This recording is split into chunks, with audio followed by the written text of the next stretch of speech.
I'm here to talk about an example of a youth-led participatory action project that we're just finishing up in the community of Salinas.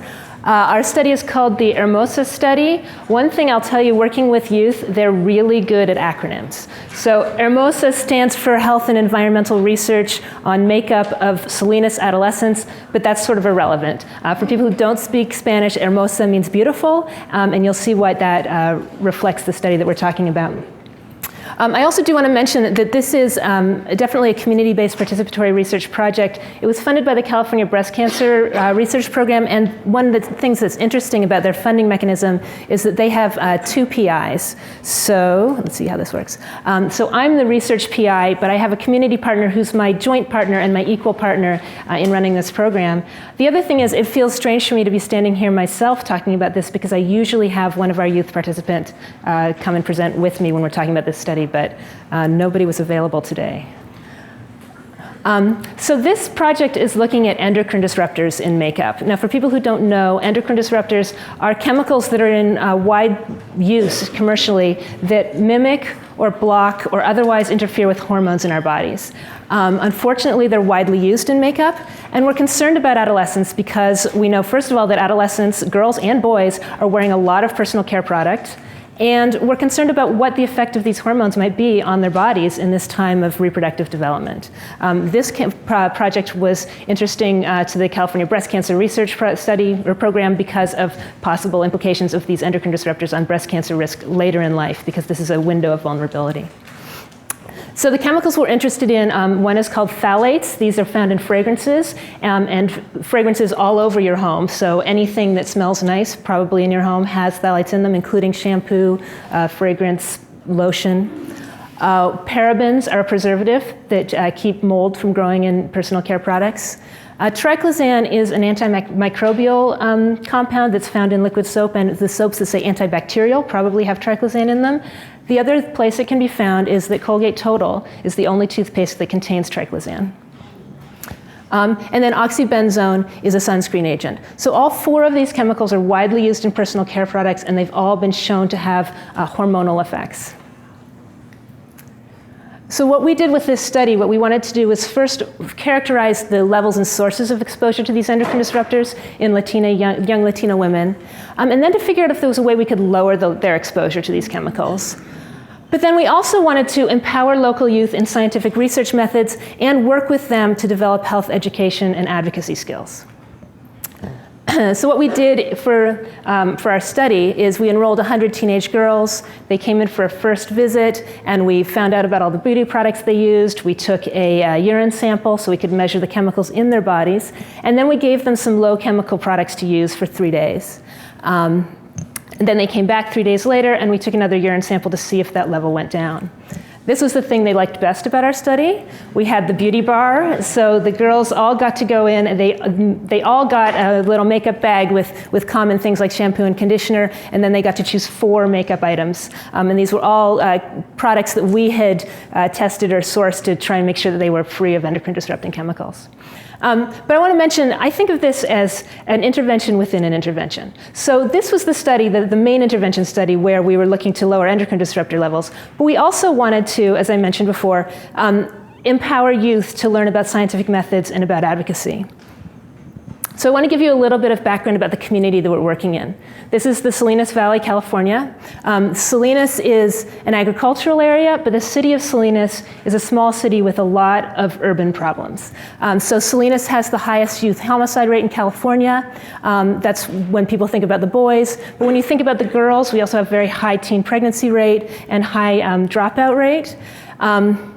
Daniel Madrigal, our outreach coordinator, said recently that he wishes he could just read an article about Salinas sometime that didn't mention John Steinbeck and gang violence in the first sentence. So the way we're working with this is, for about 4 years ago, we formed our Youth Community Council in Salinas. This is a group of youth leaders working with environmental health.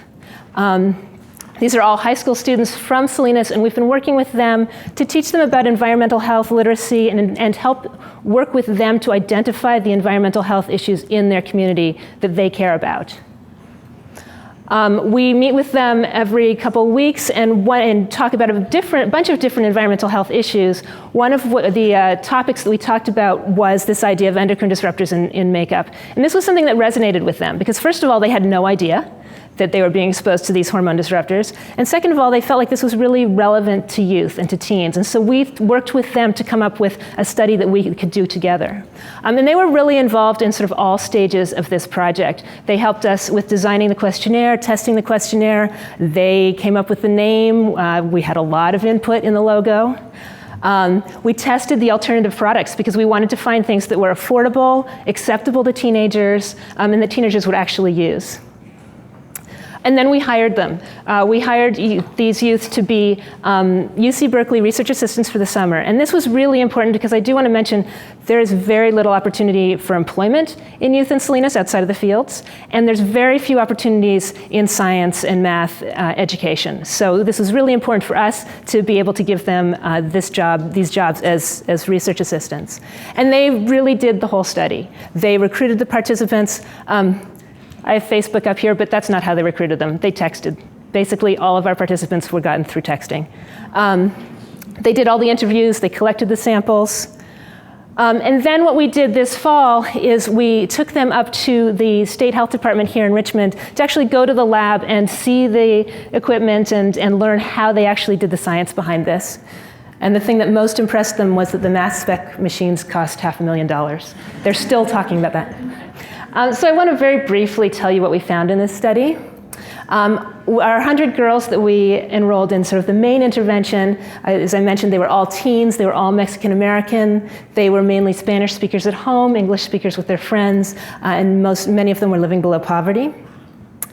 Some things we found was that the girls who reported using Colgate Total had significantly higher levels of Triclosan, the antimicrobial compound that I spoke about. And they also had non-significant but higher levels if they reported using liquid hand soap today or yesterday. We found that BP3 levels were higher among girls who'd used sunscreen today or yesterday. That phthalate levels were much higher with girls who were regular users of lotion. And that girls who wore makeup had higher levels of parabens in their body, in their urines. And specifically, we found that was related to use of foundation, blush, and mascara. Mascara was surprising. Somehow it's getting into their bodies from their eyelashes, perhaps because it's getting in right there. But the real question we wanted to know is, did levels go down during the intervention? And it turns out they did. So just with 3 days of using these alternate products, these low chemical products, we saw decreases in the Triclosan, the antimicrobial. We saw decreases in BP3, the sunscreen agent, about 35% decrease. Not all the phthalates went down, but the main phthalate did go down when they were using their alternate products, about 28%. And then we saw about 45% decreases in parabens using these other products. So that was very interesting and heartening that we found what we were hoping to find. The next step for us, though, was to have our youth now return these results to the community. So what they did this summer is that we trained them, we spent a lot of time working with them on presentation skills, and they put together a presentation that they gave back to the other girls that had been participants in the study, as well as to other members of the community. Whenever they do presentations, they have a little table, they call it their DIY table, where they have home recipes, alternate recipes. I think this is their strawberry facial scrub. It's always the most popular thing when they do their DIY tables. But the other thing that was important that they did is we wanted to make sure that the girls in our study knew what their levels were. So the youth that we had trained as our research assistants, they also sat down with the girls that had been in the study to let them know what their levels had been before and after. And then some of the other things that the youth have been working on, they've been developing their educational materials. They got quite a bit of attention in the local news. They were interviewed in both English and the English channel, but they were also interviewed on a Spanish channel. And that was great because it finally meant that their parents could watch and know what it was that they were doing. And they've been very active on social media. So they have a Twitter, Instagram, and Facebook accounts that they post to.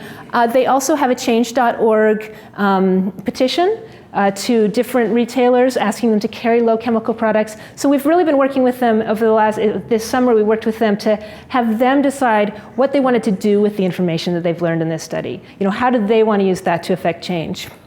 And these are the things that they came up with. So lastly, as I mentioned, sort of an intervention within an intervention, I wanted to talk a little bit about what effect this has had on the 15 youth that worked with us specifically on this study. And what we found is that they had significant increases in action self-efficacy, socio-political skills, and participatory behavior. But what that really means, what we see looking at them, is they have gotten so much better at public speaking, very confident, a lot of self-confidence increases, and their ability to just take what they've learned and go and present to people has been really amazing. The other thing is they've really increased their scientific knowledge. These teens can really get up there and talk to you about endocrine disruptors and know what they're talking about. And then just anecdotally, some of the things that they're telling us. What we hear from them is often we hear things like, I used to think that a scientist was somebody who wore a lab coat and worked in a lab wearing a white coat.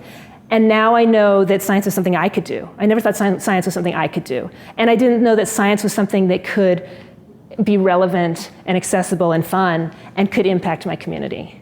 The other thing they're telling us is it's so great to be able to go and present what we've done and give a good image to Salinas, because we always hear about the youth problems in Salinas, and for us to be able to go out and talk about this and put a good light on our community has been really rewarding. So now what we've had, several of our youth have graduated from high school. We have 4 at UCs this year. We have Jesus at UC Santa Barbara, Irene's at UC Santa Cruz. These are all kids that are the first generation in their family to go to college. Their parents are almost all working in the fields. And I just want to end with thanking our staff and our community partners.